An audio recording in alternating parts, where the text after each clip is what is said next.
Wait, who's bringing this in? Hello, everybody, and welcome to the Gabe and Walt show. We've taken We've taken a bit of a break now, haven't we? yes, we don't even know how to. We might have even forgotten how to do a podcast. We don't even know how to start this thing anymore. So, but that's good. It's all good. I'm Walt, and I'm here with my Gabe, I mean, it's called the Gabe and Walt show for a reason, right? yeah, So, what's up, guys? It's been a while. it has.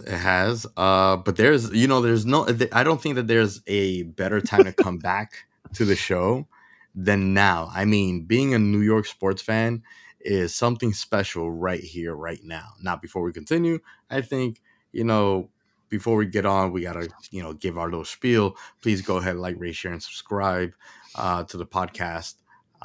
There's a little thing that we're trying to get going, and we can't do it without you guys. Yep. But as I alluded to earlier, it's a wonderful time to be a New York sports fan. I mean, after this draft, the Nets are out of the playoffs. The Nets are, the Nets are in New York. The Nets are Brooklyn. But baseball is in full swing. All roads in baseball leads to New York. And it seems like anyone's gate to the playoffs or the World Series is going to have to come through here through New York, which is an amazing thing. Something that I don't feel like has been felt here in such a long time. And then the draft for both New York local teams, the Jets and the Giants. Holy crap. The draft was, I think, sensational considering all the stuff that we went through in the offseason the past few years and the fact that the draft, I think, wasn't so remarkable as far as like standouts go. The Jets and the Giants, they play chess.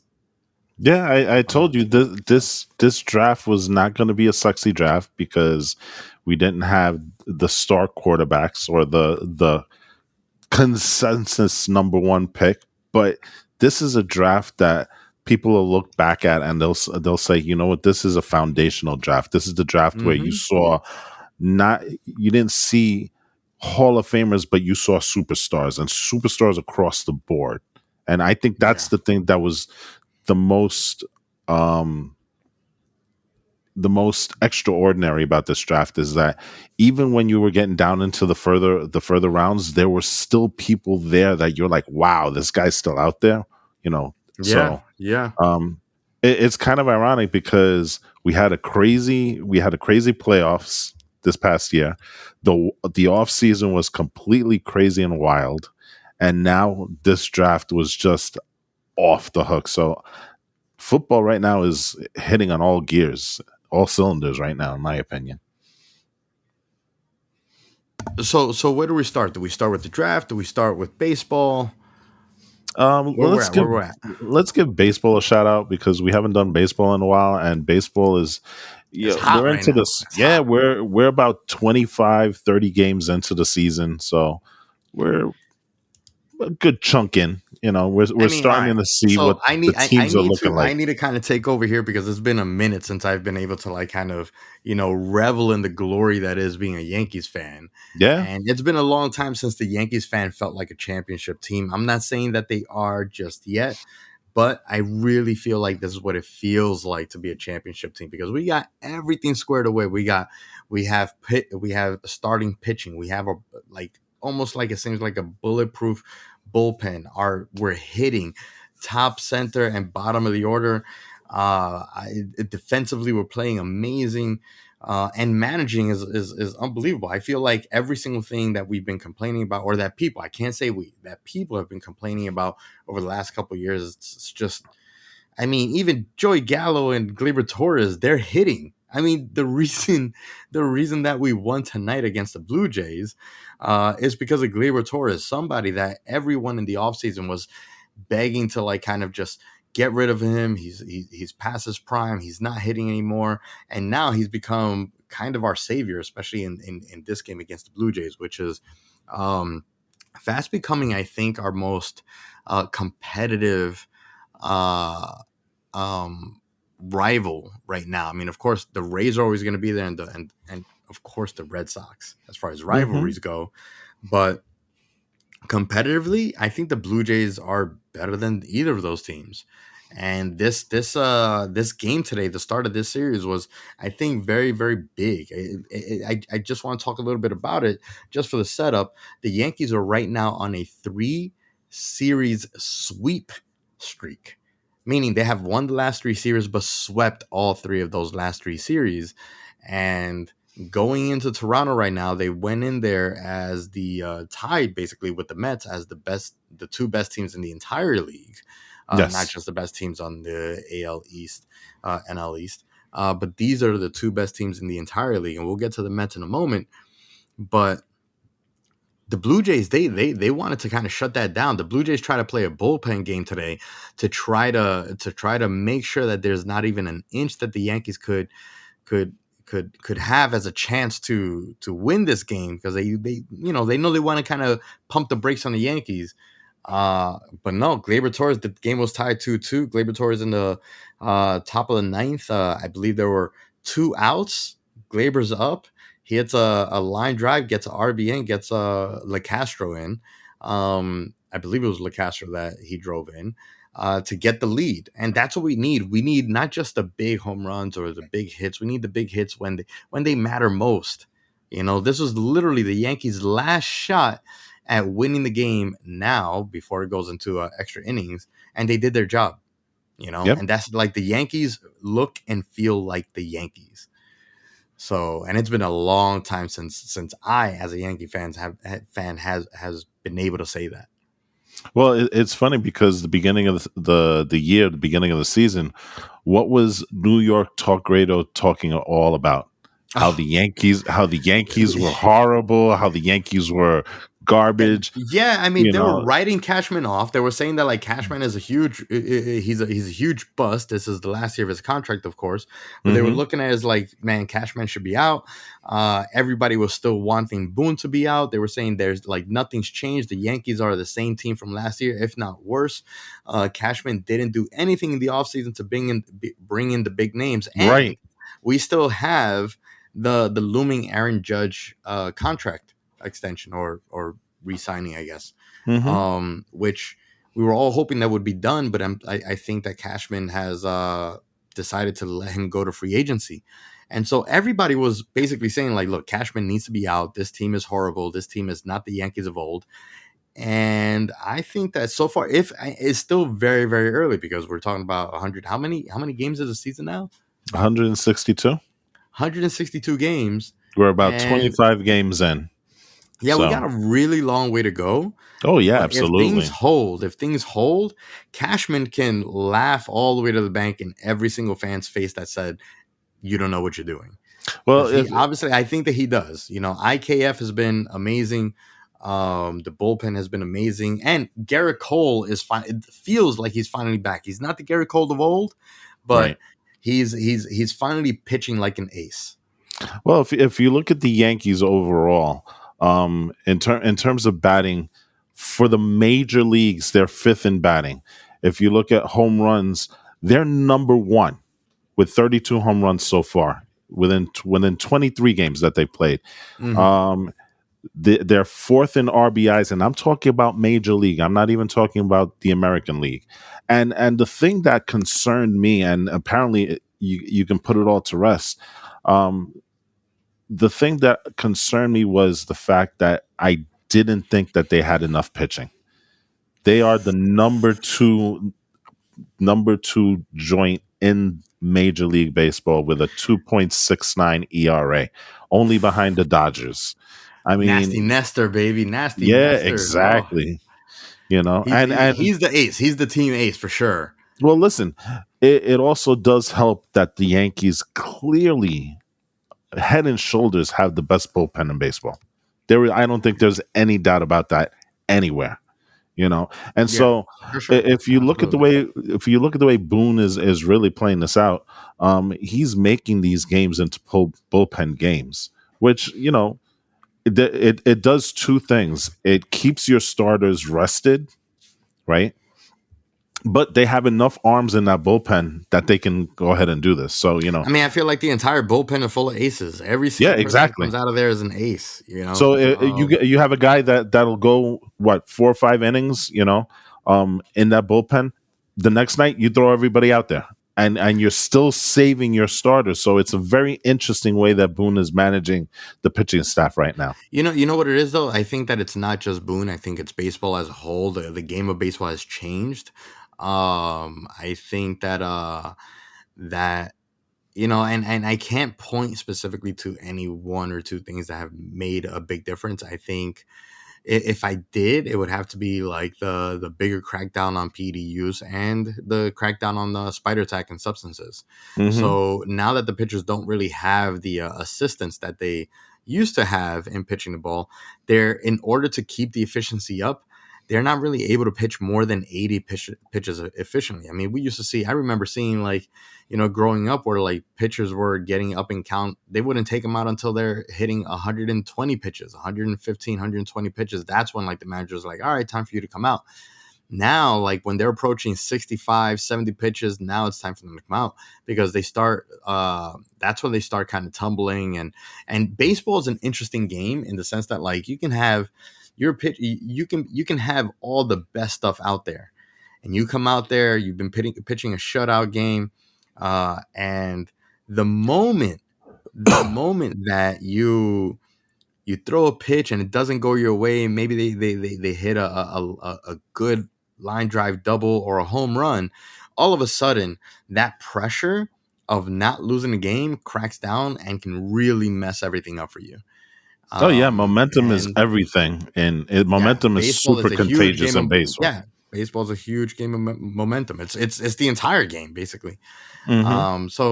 So I think that just the game has changed, and I think in a lot of ways for the better, as long as we're hitting, so that we don't have the boring games. Yeah. But right now the Yankees are exciting, and then we also have and the Yankees with a record of what is it, 17-6. Yep.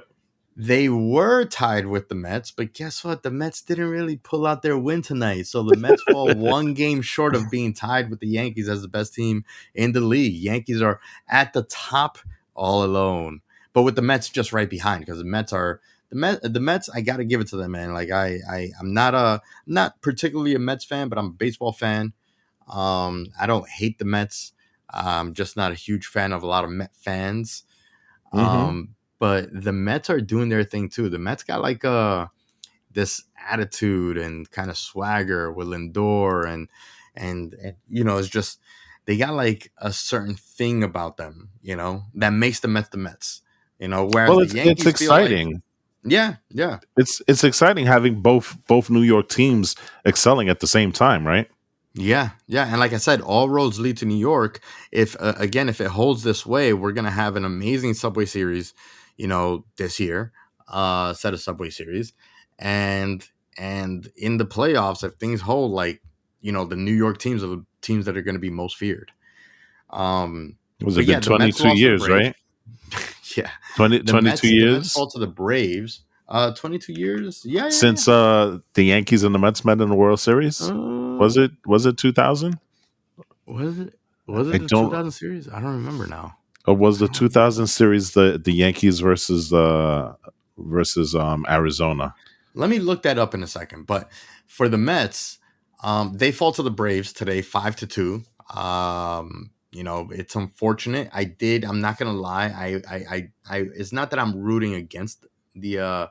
I'm not rooting for the Mets, but I do want to see. I do want to see them excelling and just being neck and neck all the way to the Subway Series because I think that like for the drama of baseball, especially for local baseball, the Subway Series, something really unique in sports, especially in baseball itself. It would be really cool to see the Yankees and the Mets be the top two teams and then meet at the Subway Series with a record near identical. Because then that Subway Series is going to feel like a World Series. That Yeah, Subway Series, it's like this is a battle between the number one and number two. It's So true, and you know what? Usually around this time, Mets fans are already giving up on the season. So it's pretty good for them. It was the 2000 World Series where the Yankees met up against the Mets, and the Yankees did yeah, so win. oh So yeah, it's been that we know. so it's been 22 years. So it is exciting having both New York teams competitive and looking like World Series competitors. To be honest, Yes, right? that's what I'm saying. They look like World Series teams. Even though last year I felt like the Yankees weren't as bad as media would have you think. I mean, we weren't slouches. We won, what was it, 96 games? I forgot Yes, now. It was 96 games. Like, it's not like, something yeah, like that. we weren't slouches last season. We were just we're in a really competitive division now, between the Rays, Red Sox, Tampa, I mean the Blue Jays. It's just, like, with the exception of the Orioles, everybody's a World Series contender. So I think that's just like they've leveled up. But I love the idea of the Yankees just, again, just feeling like the Yankees. If the Yankees won 96 games this year, but they won it the way that they're playing now, they would feel like a completely different team, Yeah, and it they wouldn't be they any real different from last year. they won But they're 92, by the way, Oh, last year. 92, Yeah, 92. That's right. 96 was the number that we were trying to get to, but still. yeah. But Um, it's clearly that they do have the talent to get to 96 or more. yeah, They so I want to see three digits up there. So, yeah, definitely. Let me ask you a very quick question before we move on. The biggest thing in New York, obviously, when it concerns the Yankees, is and will be the Aaron Judge contract situation, right? mhm. So it's very interesting how this thing is playing out because it almost seems like the Yankees leaked the contract that they were offering Aaron Judge. And, for the people who don't know, the reported offer was worth $213 million over 7 years, which is not a bad offer at all, No, right? not at all. Not at all. Um, it's interesting that he declined it. And I want to ask your opinion on this because I find it fascinating how this season is going to play out because let's be frank about this. Aaron Judge has been hurt in almost every season that he's played with the Yankees, right? Yeah. And so he is taking a huge risk that if he gets hurt, those $213 million may not be there for him in the offseason, Well, here's the thing with Aaron Judge and his injury history. His injury history they've never been, I think, serious career threatening injuries. They've always been just like um annoyances or injuries Mm-hmm. that kind of take them out, right? So I don't think that, and those injuries, when they take them out of an abundance of precaution to make sure that they don't turn into something serious, basically to protect their investment. So Aaron Judge is playing really well right now. He's the number 3 hitter in the game right now. Number 1 is Anthony Rizzo, which is Mm-hmm. freaking awesome. He is a Yankee through and through. Like, he is amazing. But Aaron Judge is also doing his thing out there, and if he stays healthy, I know that he's taking a little bit of a gamble by not signing the contract. But if he stays healthy and we end the season the way that we're at, he's looking at 300 million plus for sure. Now, I can also understand his viewpoint because he's up there. I don't know how old he is, but I know that, like, he's basically looking for, his long time, career contract, Oh, you know. he's 30 years old. Yeah, so So this is this is this is this going to is going to be the be contract. the contract. I mean, at the end of the Mm-hmm. contract, you may have like 1 or 2 year extensions here and there and stuff like that, but whatever team he signs with after this season, this is going to be hey, this is my career contract. So you only really have one shot at those, and if you know your value, you know your worth, you ask for what you're worth. And I don't think that he's doing it in a jerk type of Oh way. no, not at all. um I think he's I banking on his do, future. in a way, I do kind of feel like it was a little bit messed up, Cashman revealing Mm-hmm. the like what they brought to the table and what Aaron Judge declined, but at the same time, it's all PR and it's all business. At the same time, like it's sort of what Cashman they needed to do, because the moment that you hear that Judge declined the Yankees offer, everybody's gonna wonder what that offer was. And if that offer isn't put out on the table or is not made public, they're just gonna keep like reaming Cashman. So it's like damned if you do, damned if you don't. Right. And them I can see the reasoning behind saying like, hey, this is what we offered him. He declined it. And it's not like the what was it, 241 million. That's that's not a little bit of money, Mm-hmm. that's a hefty contract for anyone. Oh yeah. So it's like, hey, like we offered him a good contract. I can understand that he wants more. We can't really afford to do more right now, and it is what it is. Yeah. I mean, like I said, I find it interesting that he would just dismiss it out of hand. This is going to be his seventh season with the Yankees, seventh season in Major League Baseball. Mm-hmm. Um, he's only played 148 games or more twice. Mm-hmm. In first season, obviously he only played 27 games. He was a late season call up. Yeah. But in 2018, he only played 112 games. In 2019, he only played 102 games. In 2020, yes, it was COVID. He played 28. But this is a guy that you're consistently looking at missing at least 50 to 60 games a year. That could be kind of significant, It and can be. It can and be, but you're looking at this kid. He's 30 years old, and he's a big guy.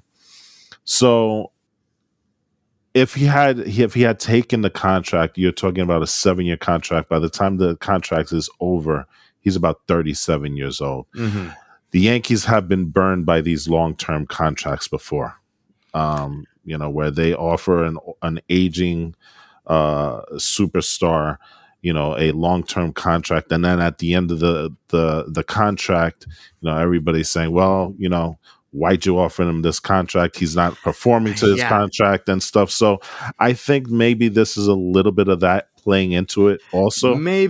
Maybe I don't think so though. I think that I think that Cashman, the way that he was looking at it, is more from the analytic standpoint and not from the Steinbrenner standpoint. And it's hey, this is what we can offer him because we need to have that nest egg for trade deadlines and stuff like that, for mid-season changes, additions, and money that we need in order to make the changes that need to be made if they need to be made mid-season. Hmm. I think that he's just kind of hedging the season versus going all in on a player, and then being left with the bag. So Right. um, I think I understand both sides. And there's kind of like a tough situation for both, because I can understand Judge's desire to want that big contract, because it's also not like he's just a regular Yankee. He is the face of the Yankees. He is the face of basically, without he's the identity of the Yankees. If he leaves, maybe Rizzo becomes the face. I think Rizzo is really fast becoming one of the you know stalwarts of the team. Hmm. Um, but if he leaves, the Yankees will feel like there's something big missing, because we've had Jeter for X amount of years, and then Judge comes in and he kind of takes the place of Jeter, even if he's not the captain himself, and what have you, just from the presence that he is in the locker room and stuff. So I find it interesting that you didn't mention Giancarlo Stanton as a leader for the Yankees, and I understand the reasons why, but I can never get past how Yankee fans have never really warmed up to Stanton. You know, Stan, he just doesn't have that presence. I He doesn't. know, He I know. like he gets on the mic, he gets on the camera, he comes onto the field. It just He's a doesn't feel great like, yeah, he's player, but yeah, darn it if he doesn't, he should be the guy, right? You look at his the back of his baseball card. He should be the guy in New York, right? yeah, but he's not. But You he's know, not, and it's you it's know. so weird, right? So yeah. Anyway, Anyway, so that's where I stand with Judge and the contracts and stuff like that. For me, I just think that it's kind of a sticky situation for the two of them, and I just want to see the Yankees be what they're doing right now, which is being the Yankees. They are yeah, carrying themselves better than they have in a long time, and there's nothing like the Yankees. There's nothing like the Yankees. All sports Nothing. across, there just is not anything like the Yankees. So it's hard to like root for a team that is so significant, known worldwide, that doesn't feel like the team that it's supposed to be. And it just feels good that they are. Yeah. That being said, those aren't the only two teams in New York that are doing awesome. We've got the other two teams in New York that are doing amazing. Can I interject really, really quick before we get to our favorite two teams? My man. Game 1, Rangers coming up. Oh, that's right. Rangers in the playoffs. Rangers in the playoffs. Oh, my Rangers goodness. as one of the favorites to win Lord Stanley's Cup. So I know that'll be a sick year. Yeah, we have to. I know we're not big hockey guys, but we do have to mention that the Rangers. I'm going to be watching intently when the playoffs do start. We are recording today, Monday, May 2nd, so the playoffs start for them on tomorrow. May 3rd. Yeah, so yeah. But I'm excited. I'm excited. I'm super excited. I mean, they're playing the Penguins, so it's gonna be a tough and rough game. But yeah, no, I'm super excited. I can't wait. It's gonna be, again, like I said at the top of the cast, it's a good time to be a New York sports fan right now. Right? It feels like it just turned on a dime because it's like the day that the draft happened, all of a sudden, like, yo, I'm a New York sports fan. Like everything just freaking feels amazing when it's felt like crap, for years now. We've been dealing with the Knicks for the past how many months, right? So now yeah, baseball is back. The Yankees and Mets are doing great. The NHL season is over. We're in the playoffs. The Rangers are our favorite. And let's talk about this draft, man, because this draft. Man. Oh my God. You were so excited during draft night. Like the messages that we were getting, I was like, man, it feels like this guy just hit the lotto or something. As a Jet fan, I'm over the moon with what they did. But I just happen. I'm a big fan of the draft. Whenever the draft is on, that's me sitting in front of the TV for 3 days. I'm literally watching. I'm watching rounds 4, 5, 6, and 7. That's how stupid I am. Which is interesting because I'm not a big college football fan. Right.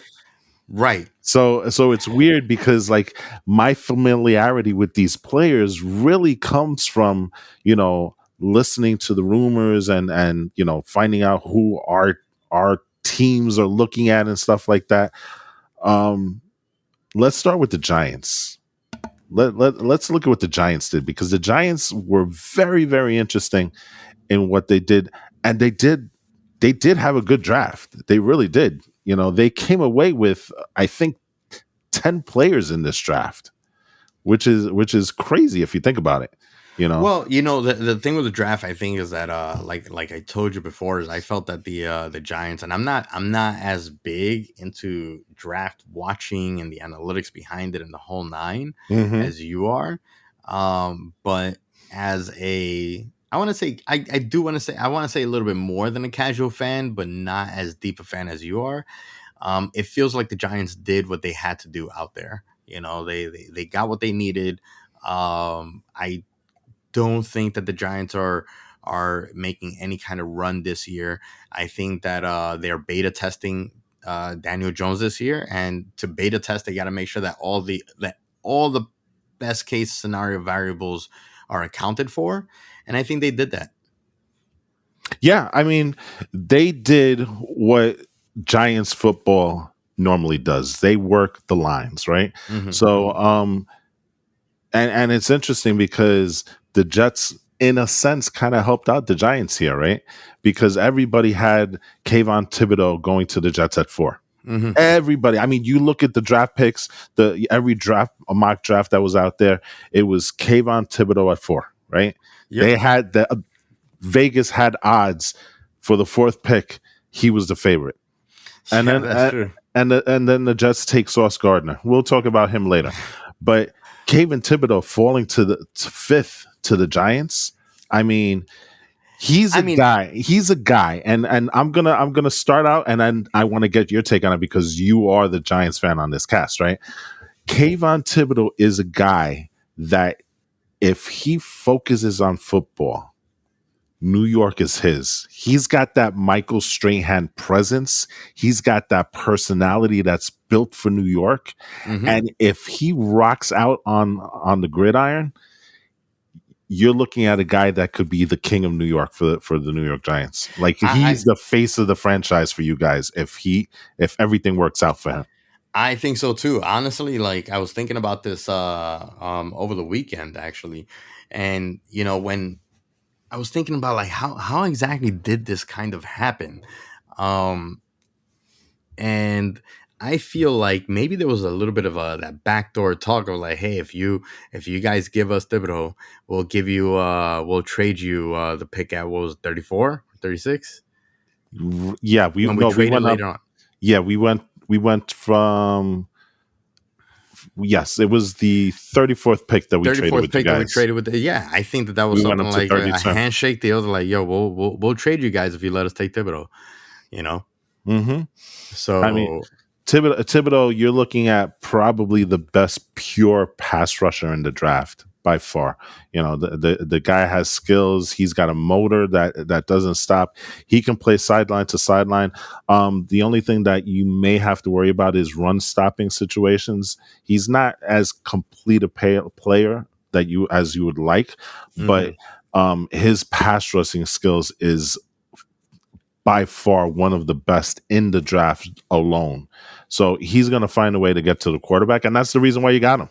yeah. That's purely the reason why you got him. Anything else that you get out of him is just pure, gravy on top, And the right? thing is, you're right. Thibodeau, he kind of fits the mold. He looks like a giant. He Yeah, he looks and feels does. and acts like a giant. I think it could have been more perfect. I mean, I would be interested to know if they had conversations with them prior, like if the Jets had conversations like, hey, between the two teams, who do you want to be with? And maybe they made something happen for him there because everyone thought that he was going to the Jets, and I thought that it was kind of crazy for them to not go with Thibodeau, but they got sauce. You guys got saucy. Sauce is awesome. Tell me about the sauce. So what are we? What is the headline going to look like in New York when Sauce does something? Is it hot sauce? What are we doing? I mean, what is the back page of the Daily News going to look like? Right? There's just going to be so much like fun with that name. Oh my god, man! Sauce Gardner. You know what? I should have tried to find out what exactly that means for him. I wanted to ask you. I was going to ask you, like, is that his? That couldn't have been his. That can't be his like birth name, right? No, his name is Ahmad Gardner. Okay, Ahmad Gardner, right? Yeah, but he's Sauce. He is Sauce. I want to know, like, how, like, I mean, that's a hell of a way to kind of separate yourself from the pack. Is like, when you look at the draft list of all the players, you see something that says Sauce Gardner. Sauce. Who the hell is this guy? Did you see his chain? No, on draft night. Oh my god! First of all, the man comes out totally blinged out, like you have no idea. He's got gold chains and diamonds all over.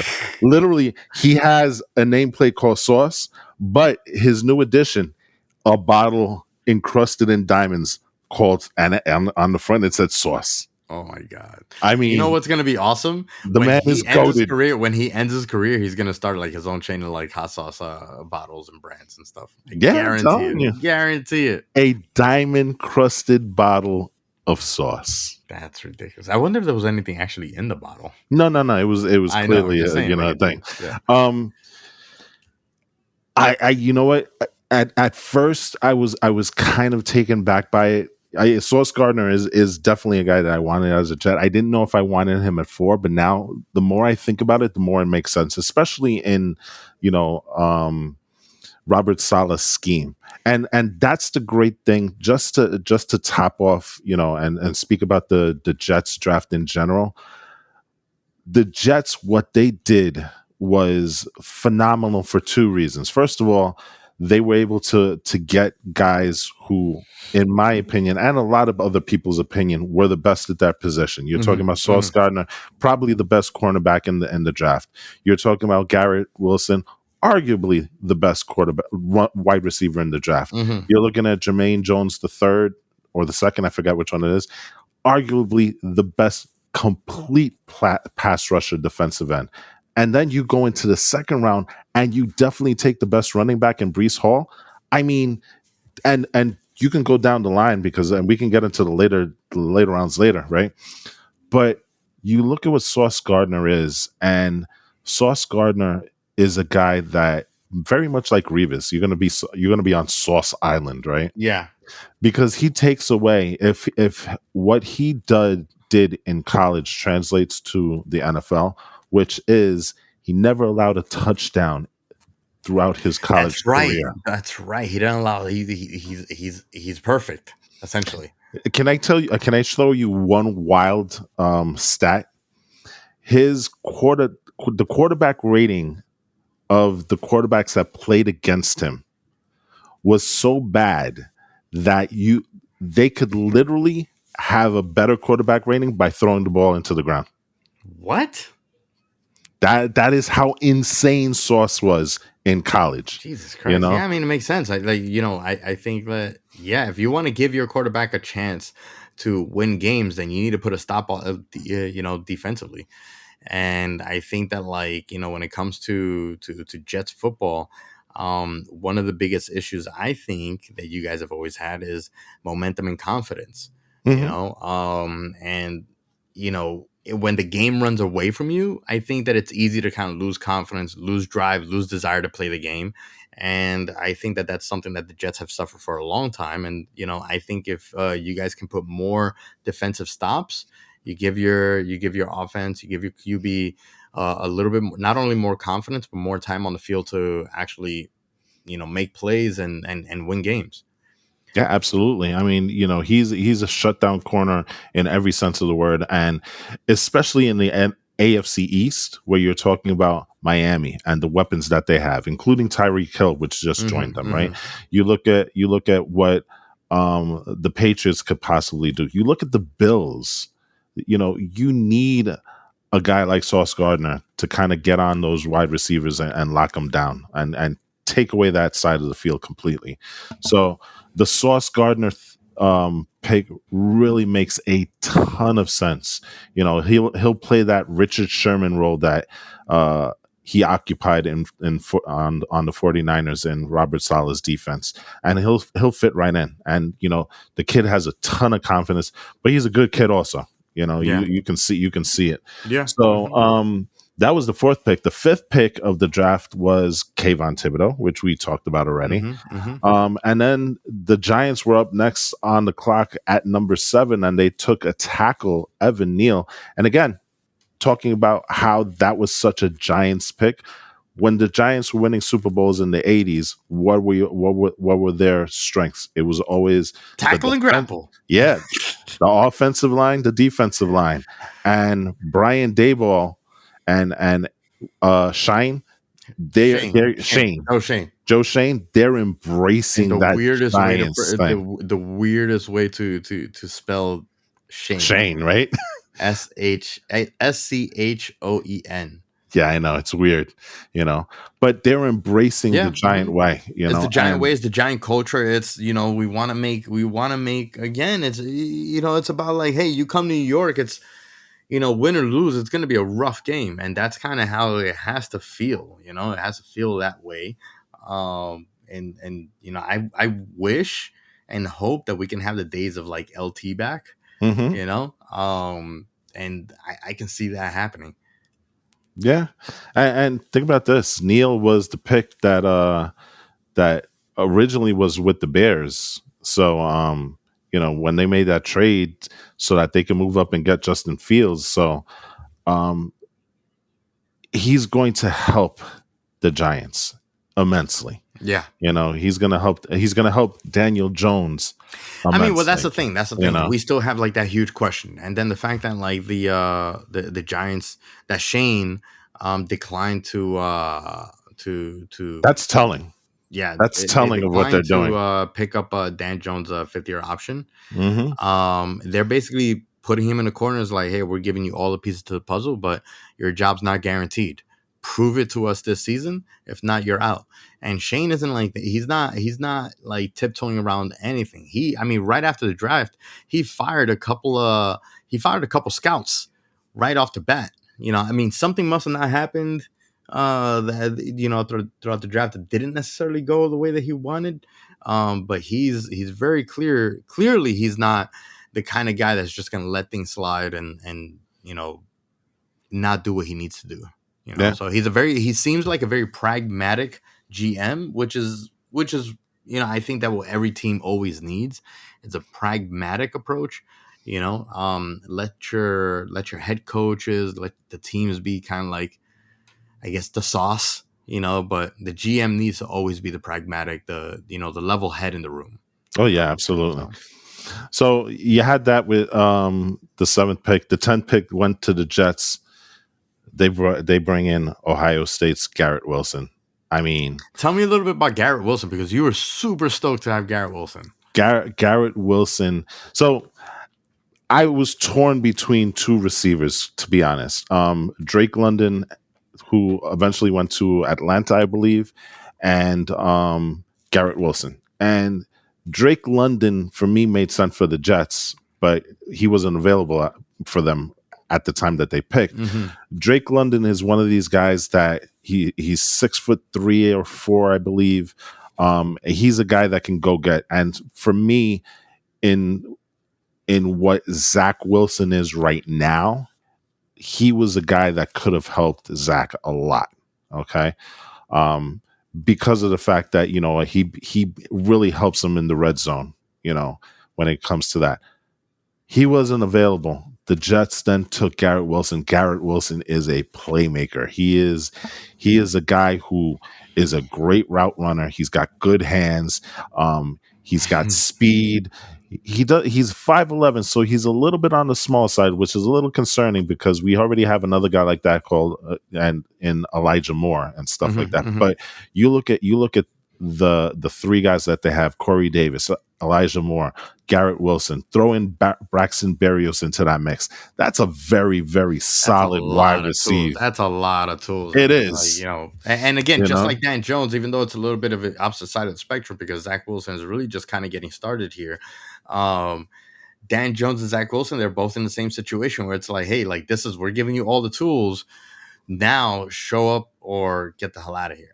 I think that you guys are in the same situation, that if you guys don't figure out this season, if throughout the middle of this season it doesn't feel like Zach Wilson's your guy, then he's just not your guy. Right, exactly. Because you know what? Joe Douglas has given him the tools to work with. I mean, Garrett Wilson could end up being the best wide receiver in this draft. That's how good he is. So, Zach Wilson has no excuses coming into this season. None whatsoever. So we'll go into the 26th pick of the draft. And that was interesting because, here we are, and I'm thinking the Jets are done. We're finished, and they find a way to move into the bottom half of the draft, and they take Jermaine Johnson. Jermaine Johnson. Now he's a guy that started out in Georgia. He couldn't get any play time because you see how talented that Georgia team is. Mm-hmm. I think they've taken about 7 or 8 players already. Was this the guy? I forgot who. There was somebody where I forgot who it was, but there was somebody on the Jets that he got drafted, and as soon as he got drafted, they gave him they played a message from his dad to him. I don't know if this was the guy. That's not him. That was Garrett Wilson. That was Garrett Wilson. Oh, that was Garrett Wilson. It was Garrett Wilson. Yeah. Did you listen to that message? I saw it and I sent it to my wife. I haven't listened to it yet. That message, I listened to it today. That message is that message can be applied. I think every single person should just listen to that message. Whether you, I need to go listen to it now. Then whether you play football or you work in an office or whatever, I think that's a message that I think every single parent should listen so that they can impart some of those words to their kids, and what every single young adult or kid or should listen to. I think that like some of those words that were said in that message were, you know, probably some of the best advice that anyone could give to anyone in any facet of a person's life. I definitely have to check it out. I saw it today. I was busy at work and I didn't have time to actually Yeah, listen to it, but I definitely listen knew to it. It's it was going to be impactful, so I sent it to my wife because she eats that stuff up also, you know. Yeah, it's. I So, mean, like I think the heart of the message starts like it's a 5 minute clip. The heart of the message starts like at around the 2 minute mark or so. If you haven't listened to it, look it up. Garrett Wilson's dad video. Just Google that and it should show up. So, okay. draft night video. So, All right. but yeah, So Jermaine Johnson at 26, a fantastic player. I mean, like I said, he started his collegiate career over at Georgia, but Georgia is kind of, I mean, literally, I think at last count, I think they had 8 or 9 players taken in the top rounds. That's how good that Georgia team is. And so he couldn't find a way to break through. So he moved on to Florida State, where not only did he excel, he got better with every year that he played. And this guy, he's 6'4", 259 pounds. He is fast. He is agile. He is a stud in the run game. He's got very good. He's very good in levels when it comes to rushing the passer. And here's the interesting thing, and I think I had mentioned this on the previous podcast, but the Jets had the opportunity to coach the Senior Bowl this year. right, yes. He was You one of the mentioned players there. They had an excellent chance, and he's not the only one that the Jets drafted from that Senior Bowl. We're going to talk about him later, but he's a guy that the Jets had a really good chance to sit down and not only watch him on tape, but see him in the war room, see him how he does in practice, find out when in practice he has his difficulties, how he comes back from those, how he works hard and stuff. And I think if you listen to Joe D and Robert Saleh, Jermaine Johnson really impressed him on that Senior Bowl, and so he's part of the reason why he's now a Jet. You yeah, know, yeah. I mean, um, like, again, this is like, the Jets. Like, it really seems like the Jets were in it to win it. All from the Senior Bowl to the draft. Like, they had this game plan from the get. yeah. We're not going to go through every round, but I do want to mention the second round picks for both teams, specifically two in particular. I'm going to stay on the Jets because they were the next one to come around. Breece Hall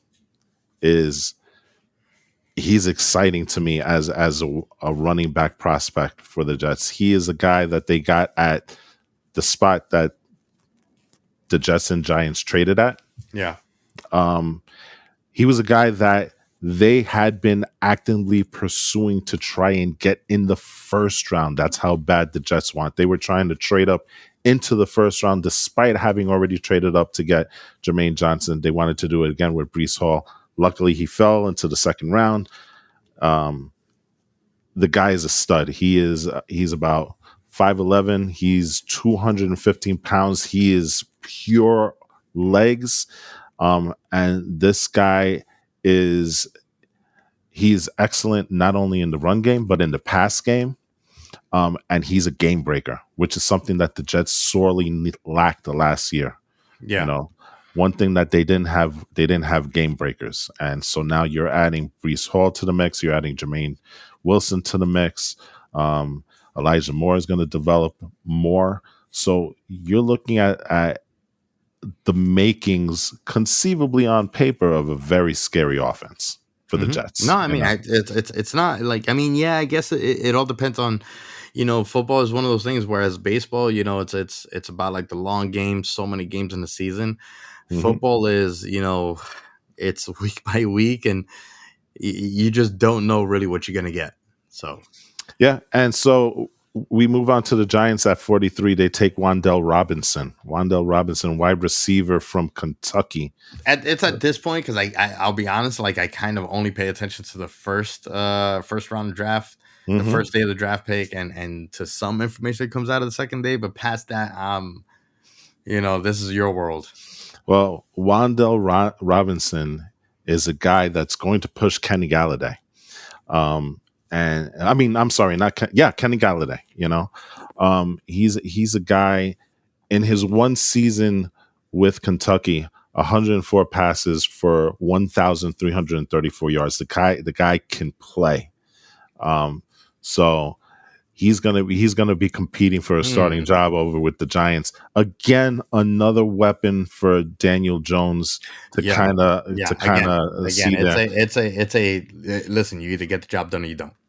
So yeah. So the Giants, with their 10 draft picks, they gave Daniel Jones some weapons. They gave him Weldon Jones, and they drafted 2 linemen, but the rest of them were all spent on defense. And in a way, it kind of makes sense because if you look at the Giants should be better offensively. I mean, you do have Saquon Barkley. You have the receiver. I forgot. I'm blanking on your receivers right now.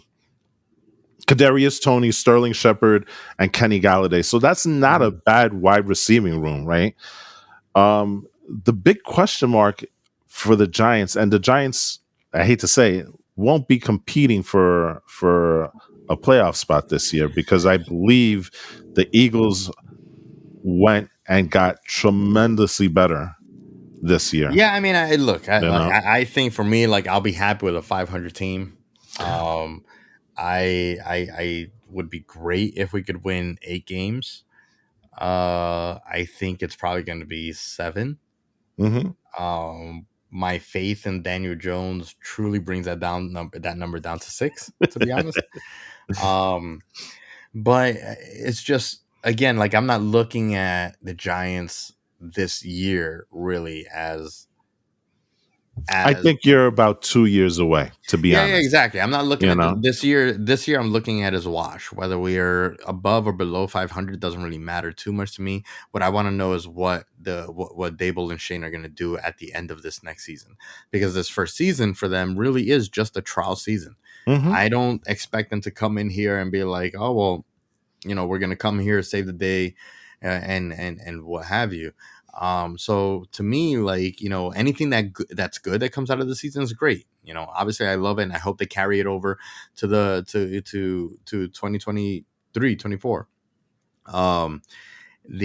However, the way that I look at it is this first season is for them to identify all the issues that they're having and then plug those holes at the end of the season. Well, I whether think it's Daniel Jones, whether it's the O-line, whether it's getting rid of Saquon somehow or whatever.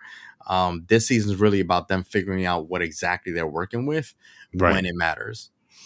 I think the other big thing that's going to be plaguing the Giants is their salary cap situation, and I think these next 2 years are going to be tough, only because you're going to have to make very, very hard decisions when it comes to certain players and their salaries and stuff. And this is why you make those decisions at the end of the season. This is why, like, let's figure out where we need to trim the fat. They know they need to trim the fat. Exactly. They know they need to trim the fat, and everything points to Shane basically like setting every single player in that locker room up and putting them all on notice. Like, none of your jobs are secure. So the problem that I see with the Giants is that this is probably a 3-year plan before you even start getting into it, just because of the salary cap situation, because the salary cap is going to give you a lot of crap. Yeah, well, that's what it is for the Giants. The salary cap is going to cause a lot of dead money issues within these next couple of years. Money, cap issues that would have been better served going to players. So the problem is, you're in New York. New York is not a very patient town when it comes to rebuilding. I think that when it comes to the Giants, I think that we will be. I think that it's all going to be a matter of like what they do in the offseason. If they We'll have a be plan. patient. We'll be patient if we see that they're taking action. I'll be patient if I see like, all right, Daniel Jones isn't doing it and they get rid of him. Okay, I'll be patient and we'll take our time to get the QB that we need. If they get rid of Saquon Barkley at the first chance that they feel like they have to, I'll be patient, because I just need to see them working. I just don't want to see them sitting on their ass. The only thing that makes people impatient is when you see, your team not just giving you results, but then sitting on their asses while they're not giving you results. Right. So I think the Giants leadership did a very smart thing not offering that option to Daniel Jones, because you know what? Daniel Jones this year is very much an audition year for him. And next year, unlike this year, next year is a very good draft for quarterbacks. So you're not tying yourself with Daniel Jones with that extension of his contract. Yeah, exactly. Going into a year where you could probably get maybe not a franchise quarterback, but at least a very, very good quarterback. And that remains to be seen how these kids are going to play out. But from the initial look, this next year is going to be a very quarterback heavy draft at the top. So I'm the hoping Giants, all of them with bigger hands. yeah, well, so let's talk a little bit about that, because that was one of the more fascinating things about the draft. The three players, I guess, is Kenny Pickett, who went to Pittsburgh, Malik Willis, who went to Tennessee, and Nakobe Dean, who ended up going to Philadelphia, right? Those players, two of them dropped significantly. Malik Willis, at one point, they were talking about he might be going number 2 in the draft. He ended up going in like the third, I believe either the third or fourth round. And Nakobe Dean just kept on dropping and dropping and dropping. The linebacker from Georgia. It's just like the weirdest draft ever. I know. Well, his issues was because he has a shoulder surgery. I can relate, that he chose not to undertake. So he had medical issues going into this draft. Yeah, I mean Very talented player, though. Very talented in player. an industry where like injuries are so like so career ending, where players have such a short shelf life. Why would you invest in something that's broken? I know, but he is a guy that I think Eagles fans are going to be very, very excited to have once he's on the field, because you can make the case he was probably one of the best defenders on the Georgia team going forward. Pickett at Pittsburgh is super interesting, because I don't know how good Pickett is going to be. He's probably the most ready quarterback, but he's closer to the floor than the ceiling in terms of what he can give a team and stuff. And small hands. He literally has to wear 2 gloves when he's playing. That's And crazy. I'm not talking about 2 gloves left and right. I'm talking about 2 gloves on the left and 2 gloves on the right. That's how small That's his hands insane. are. Because how do you feel? How do you feel the ball? That's real? Oh yeah, That's real. Yeah, and apparently, how do you feel the ball like that? Well, listen, he had a great season, so he found a way to do it. I don't understand the mentality, the thought process of the Steelers in picking Pickett when you had Willis out there, who arguably not as ready as Pickett is, but clearly the kid has arm talent. The kid is super athletic. The only thing he needs to do is sit a couple of years and listen and watch. And listen, he dropped tremendously. I mean, everybody was asking, where is Willis going to go? He ends up going to Tennessee, which is probably one of the best places for him to go, because he can sit behind Tannehill. Tannehill is kind of a similar player in that he's athletic and mobile and stuff like that, can move around in the pocket. And plus, they have a fantastic team. So, Willis, I understand that, you saw the millions flying with every draft pick that went in front of you, but you're He's in the best. probably in a better situation If there, he's in the best situation that he could be, then it's going to pay dividends later on. So Yeah. good for them. It's it will be interesting to see like in the next couple years like what the result is of these quarterbacks because basically everyone shunned them.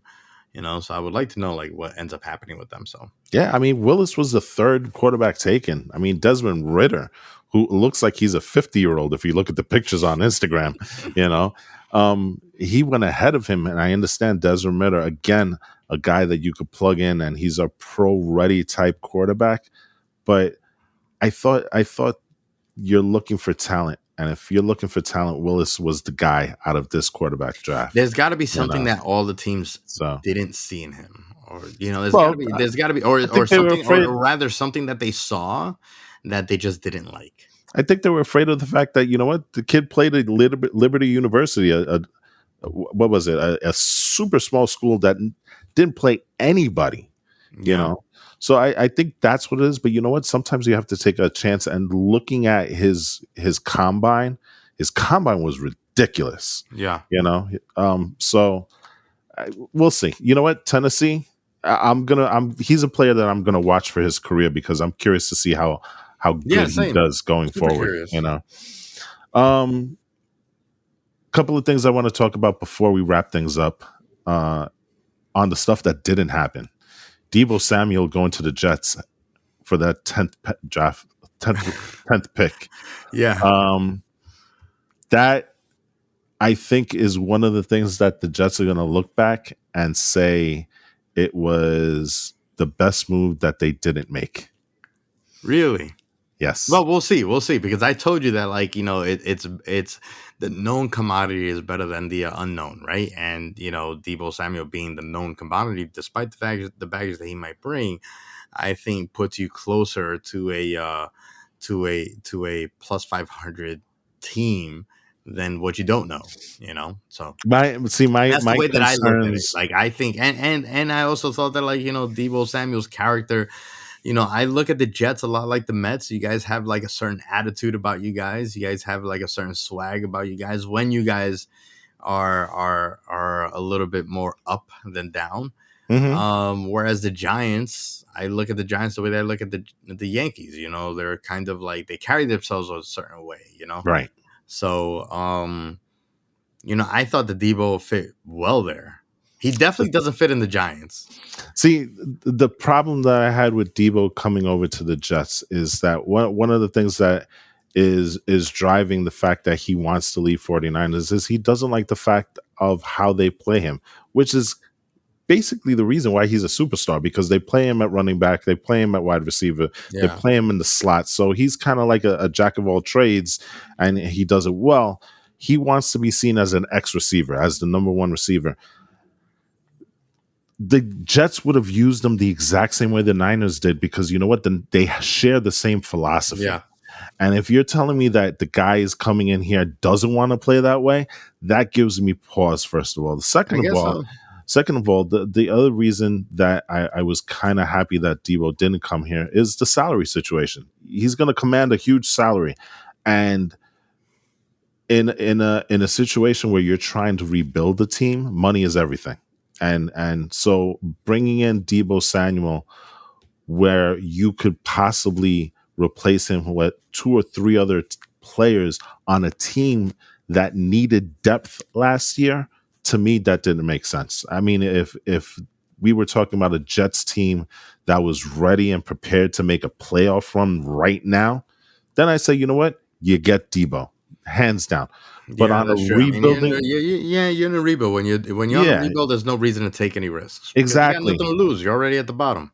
Exactly. And you know what? Taking a guy like Garrett Wilson, he's a guy that could grow with Zach Wilson.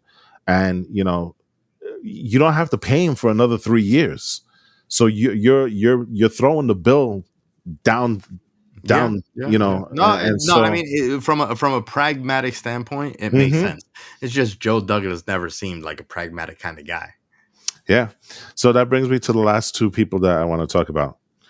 Jimmy Garoppolo and Baker Mayfield. Oh man, Especially Baker, because Baker is a study in how quickly you can fall in the NFL, right? yeah, I guess so. Yeah, I mean, 'Cause- honestly, like to be honest with you, I still want Baker Mayfield over here in New York.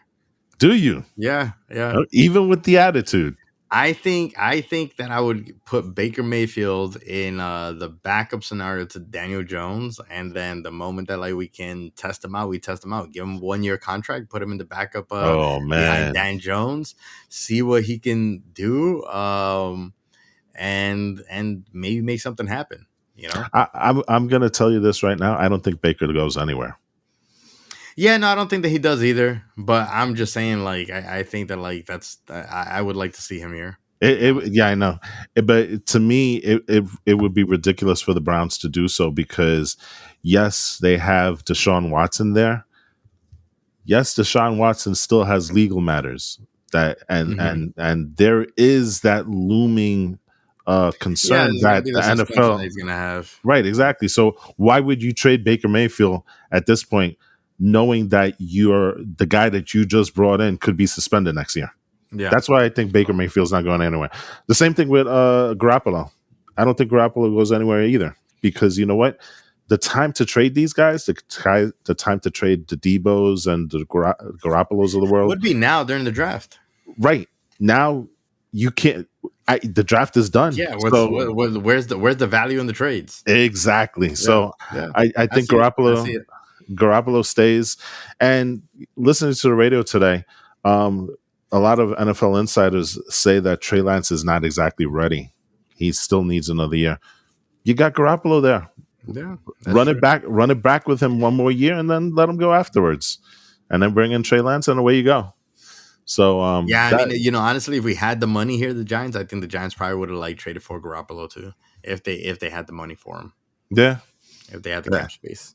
That's the problem Anyway. with the Giants. That's the problem with the Giants. So, all right, and that's the NFL for you.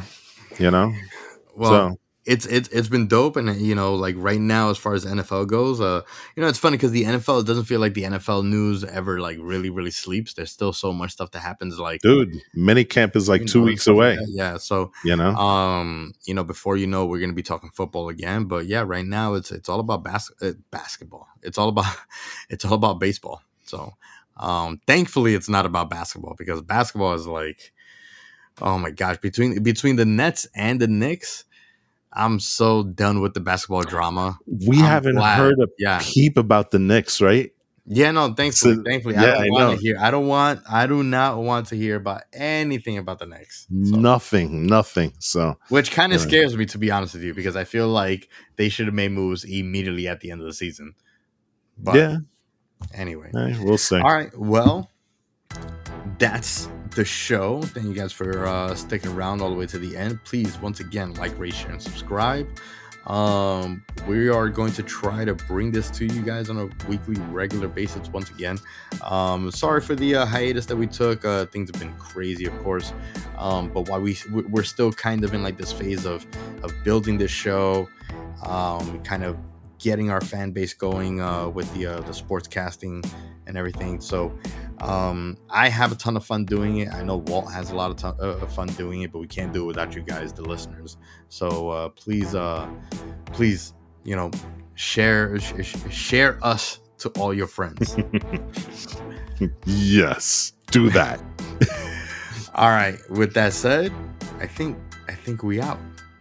Yeah, I think so. Ball game over. Gabe and Walt out. Peace.